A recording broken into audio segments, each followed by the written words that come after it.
I'm not suggesting anyone is above blame when you have a disaster of that magnitude last night. But to me, to put that on the coach, when a team comes out uninspired in their biggest game of the year, I think that to blame that performance last night, first and foremost on the coach, to me, would be a mistake. It is inevitable in this conversation, as we've already heard machinations of whether or not there needs to be a different guy to unlock James, which I don't particularly buy, but you understand how you ultimately end up being there. And in so many ways, teams, even at the pro level, to a degree, as we've seen in other series, take on the personality of their coaches. Yep. And there was just no energy at all from the Sixers camp. Why is James locked? I mean, if we need to unlock James, why? He should have everything he wants. No, right? He got himself out of the two places he didn't want to be to get to the place that he wants to be. Why is he locked? It's a disconnect. It's a disconnect with the coach. It's a disconnect maybe even with the star, but you see it. This is what he does when he is not locked in, when he is not somebody that feels good about his situation. And really, when was the last time he was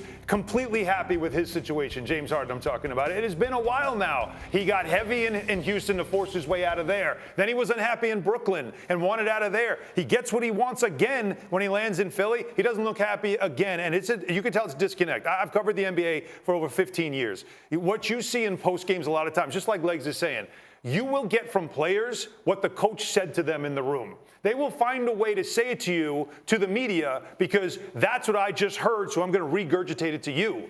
That low energy you saw in the postgame tells me that there's a disconnect between the head coach and its team, and there's a lot of decisions that need to be made whenever this season ends for them. I love that point. I also know, living there as long as I have, what James Harden has experienced to this point in his career with disappointment and scrutiny over such disappointment doesn't compare to what he's dealing with now. What he has dealt with for the last 2 months, it's just different in that market. And he's feeling that. So my point being, over time, that starts to have a weight on you, particularly when you can make decisions about your future, where you want to be. So we're using the word disconnect here a lot. Is part of it just like, this isn't a lot of fun if it's not going well, particularly in that market. And he's feeling some of that, too. Now, the other night was great. He rolled back the clock, had a vintage James Harden game. I've been saying it for 2 months. He has lost enough to make him guardable by more people. And he had a great game. That's not a trend. That was one night, and now all that just set the bar for Game 5. We need it again out of you, and now he's going to feel what that sounds like over the next 48 hours in Philadelphia. It's not going to be something he's going to like to hear.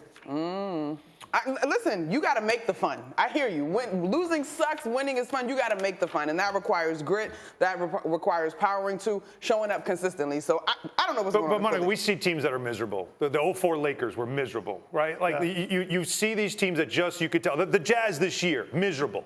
Even though up front, they put up the front, everything's fine, we like each other, don't drive a wedge between us and all that stuff. You watch the game, they're uninspired. And so what you see from the Sixers is the same thing. When they're home, the role players get up, they get energy from the home crowd. That's one of the best places to play when the crowd is rocking, and they feed off of that. And I think James Harden heard a lot of people talking about his money, and that's why Game 4 he did what he did, because people were talking about his money. And now he goes there. Okay, I did my job. It's 2-2. He comes down here. You started the game off. Oh God. Well, that's what he thinks. I feel you. Okay. You started the game off not as a leader, not as a guy who's taking ownership of the franchise, saying I'm here and we're going to win this series now.